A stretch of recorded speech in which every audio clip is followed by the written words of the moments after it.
अब हमारा साथ यस बैंक का चेयरमैन श्री प्रशांत कुमार जी है, उनके साथ पूछेंगे ये जीएसपी सेवा मंडल का गणपति और उनका एक अटैचमेंट कितना उनको आज यहाँ आकर कितना खुश हो रहे हैं। नमस्कार सर, क्या बताएंगे? जी हाँ, ये बहुत ही हमारा पुराना एसोसिएशन है इस सेवा मंडल से, और जितनी श्रद्धा के साथ आप लोग इसको ऑर्गेनाइज और मनाते हैं तो एक बहुत बड़ी हमारी मुंबई के लिए बहुत बड़ी चीज़ है।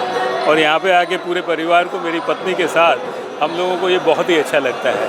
और आप लोग इसको इसी तरह आगे करते रहें, हमारी पूरी तरह से श्रद्धा के साथ हम आपकी सहायता करते हैं। बप्पा के दर्शन इतनी अच्छी तरह से हुए, आप सभी इतनी अच्छे से कर रहे हैं, इसके लिए बहुत बहुत धन्यवाद। Thank you sir. Thank you so much.